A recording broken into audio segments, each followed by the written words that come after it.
Like many mecha enjoyers, I like to sink my money into and spend my time building little robots. But where did these amazingly detailed plastic models of today come from? How long have scale models been around? And when did they definitively carve out their place as the recognizable hobby they are today? If we take a step back in time, you might see scale models throughout numerous points in history. For example, scale models of buildings, boats, and furniture have been found buried in tombs of ancient Egyptian pharaohs. However, none would prove to be more famous than the scale concepts made by Leonardo da Vinci himself within the Renaissance. Da Vinci had created a few small scale concepts for his inventions within his lifetime. The majority of his inventions never left paper until many years later, where modern engineers created and improved upon some of his ideas. And some decided to make a profit on them by selling scale kits on Amazon. And while games such as Assassin's Creed may show off these inventions in action, inventions such as the parachute and flying machine were never actually created outside of their concepts. While not quite the same as the giant mecha robots we see today, it could be said that scale kits as we know them were influenced by and derived from early concepts such as Leonardo da Vinci's inventions. A bit further into the future, during the Napoleonic Wars spanning from 1799 to 1815, French prisoners of war would carve model warships from wood and bone scraps to pass the time, some being so detailed they could even get to the level of a perfect grade Gunpla kit. These models ended up becoming historical documents of many ships lost at sea during those times, as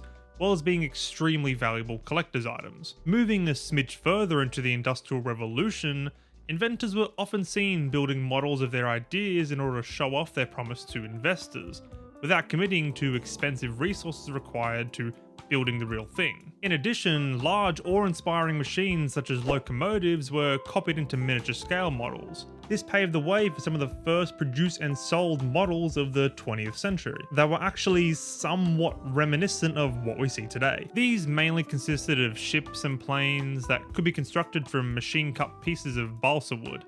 And in the 1930s, one particular standout were Citroen's model kits of their cars. Now, finally, the first time we see model kits in the same way they are today was in 1945, post-World War II. This was the time where plastic models became a fully fledged hobby, with companies mass-producing kits. The first being that the material of plastic was perfected during the war, and the versatility of this material made it much easier to feasibly mass-produce model kits. Secondly, while it is sad to think about the real-world death and destruction these machines of war caused, many people of the time couldn't help but be in awe of them, especially considering many hobbyists would see aircraft such as fighters and heavy bombers flying overhead during times of war, as well as witnessing monumental naval ships set sail that are still quite impressive to see by today's standards. Some of the first model kits seen of these Navy warships were produced by Monogram Models in 1945. In 1951, Revell introduced its first all-plastic model kit of a classic 1910 Maxwell, with a miniature version of the radio comedian Jack Benny at the wheel, which would, funnily enough, be the first iteration of a custom pilot that we later see in modern Zoid and Gunpla kits, with our little custom character pilots we all know and love. By the 60s, collecting and building models was much more of a common hobby, with thousands of models existing covering many different facets of pop culture, nerd culture, and, as always, history. Models of dinosaur skeletons, monsters like Godzilla and Mechagodzilla, and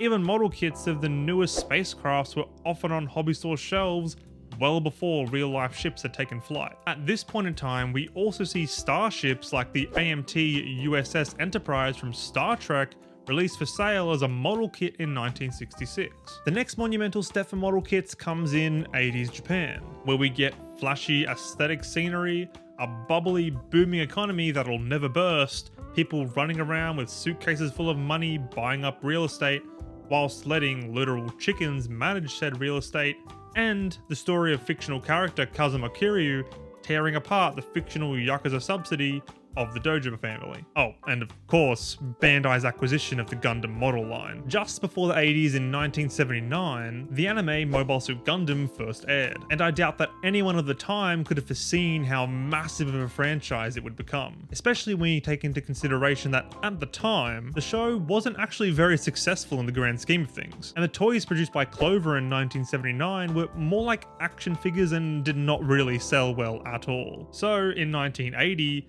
Bandai decided to pick up the pieces and constructed a new design for their products, in the form of plastic model kits that needed to be cut out and assembled, similar to the military vehicle models of the time. This approach was much more appealing to the teenage and adult consumers, the peeps like us with a bit more patience and disposable income, who were the typical audience of Mobile Suit Gundam. And these model kits were received extremely well. Nowadays known as FG, first grade kits, officially laid the foundation for Gunpla as we see it today. They were a lot more basic in nature, being all one color and needing paint and glue to complete them, but were also 300 yen, approx 350 AUD and $3. And as Gunpla was in its infancy, this was pretty awesome value for money. In 1982, Mechabonica, which would later become the Zoids franchise we all know and love, had its humble beginnings releasing a few motorized model kits under Tommy.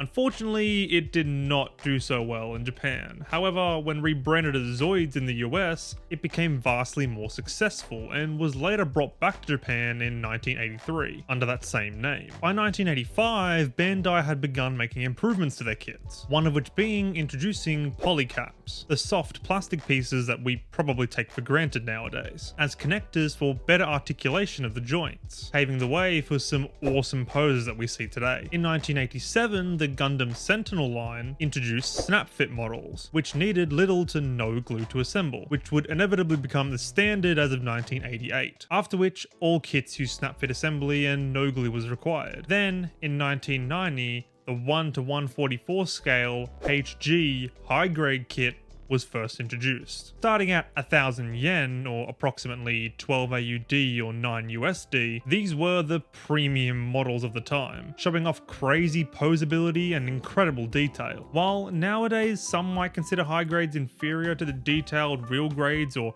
larger scale master grades, for 1990 standards, high grades were pretty sweet, and I'd know, I wasn't even born yet. By 1995, the first 1:100 scale MG Master Grade RX-78-2 was produced, and retailed for 2,500 yen, approximately 30 AUD or 23 USD, and quickly became the gold standard for Gunpla. The grade was initially going to be used for a limited run to commemorate Gundam's 15-year anniversary. However, the popularity of these more accurate and detailed models is the reason they continue to be manufactured and are still seen today. In 1998, the 1:60 scale PG Perfect Grade line appeared. Starting at 12,000 yen, approximately 150 AUD or 115 USD, this line featured extensive detail and articulation, LED light-up features, and an internal framed skeletal type system, where the exterior panels of the model were made as separate components attached to a completely functional articulated internal frame, which is similar to how the modern HMM Zoids line is made. These are the cream of the crop in the Gundam world, and nowadays easily fetch for over 200 AUD retail. And if I'm honest, if I were to ever start building more Gunpla, I'd probably start with these, and maybe some master and real grades. But if it doesn't match the detail of a HMM Zoid model, I'm not quite interested. Speaking of which, in the very glorious year of 1999, Zoids were reintroduced in a big way following the Chaotic Century anime, which looks so great for its time. I still can't believe it was produced pre-2000. Tommy in Japan and Hasbro in the US were back in action, up until 2004 when the Zoids Fuses anime absolutely bombed and the model kit line was then discontinued. Back to Gunpla, with the introduction of Mobile Suit Gundam Seed in 2002, NG non-graded 1:144 scale kits were introduced. These were a lot less detailed than their high grade counterparts, and they were much cheaper at the expense of posability and of course the detail. But hey, nearly every single mobile suit from the Gundam Seed anime was produced in this line, so you could theoretically collect them all if that was your thing. Then in 2006, the heavy hitter for Zoids was introduced. My favourite line of model kits to date, the Zoids HMM high-end master model line by Kotobukiya. These 1:72 scale beasts packed all the detail of a perfect grade kit, minus fancy things like the LEDs, into a Zoid, which up until that point had only seen the blocky motorized kits. And this is the kind of detail that all model kits should strive for in my eyes. While yes, the first few renditions of the HMM line were quite fragile, as of today they've certainly perfected the craft and made some absolutely stunning kits, like this Liger Zero I'm showing off right here. If you're into Zoids or even the aesthetic of giant robot animals and dinosaurs, I'd strongly recommend grabbing one of these kits and trying it out. They're a touch on the expensive side, with bigger kits like the Liger Zero and Berserk Fury ranging from 100 to 150 Australian dollars, but they're easily worth the price you pay. In 2009, Bandai did the unthinkable and built the largest model kit known to man, a 1:1 scale RX-78-2 to commemorate Gundam's 30th anniversary. Then they did it again because it was replaced by the 1:1 scale RX-0 Unicorn Gundam in 2017, and it is truly a sight to behold. It sounds like a cop-out, but without seeing one in person, it truly is hard to imagine the scale of a Gundam. I'd strongly recommend checking it out once the borders open back up. And if your significant other couldn't care less about Gundam, Team Lab Borderless is an awesome little light museum just around the corner. So there's a fun date idea to get you out there and see that unicorn. And finally, we've come on the last major kit to be introduced on this list throughout history, that being the 1:144 scale RG real grade. Released in 2010, the real grade kits are essentially all the complexity and detail from a perfect grade packed into a smaller form factor that is much more affordable, featuring the internal skeleton frame and all. You won't get fancy LEDs with these kits though. They're honestly a pretty fantastic idea in my eyes, and as of 2020, Bandai has taken the real grade line and dipped it into other franchises such as Evangelion, which was pretty awesome to see. There were also other lines introduced throughout the 2010s, such as the entry grade and advanced grade, both being budget lines you won't really see very often, as well as the high grade revive line, consisting of re-engineered 1:144 scale kits of the RX-78-2 Gundam and other classic mobile suit designs. Now of course, there are also plenty of other model kits out there, outside of Gunpla and Zoids and whatever else I touched on. There are modern cars, motorcycles, boats, planes, and the lot all over the place. Even some anime figures of today are plastic model kits you have to cut and make yourself. But at the end of the day, Gunpla is easily the king of plastic models. And Zoids are a personal favorite of mine, so of course I'm going to talk about them. All in all, at the end here, I just wanted to say that getting into model kits is a great hobby. It takes patience and makes you sit back, listen to music or a podcast of your choice, put little pieces together and come out with a finished product that you can be proud of. It can also be a pathway into many other money-sinking hobbies, like in my instance, cars and mechanical keyboards. What I can say is, taking stuff apart and putting it back together is just fun. So don't be afraid to get your hands dirty, buy a decent set of nippers, god hands are preferable but quite expensive, and jump right into it. Thanks so much for watching, have a great day, and I'll see you all in the next one.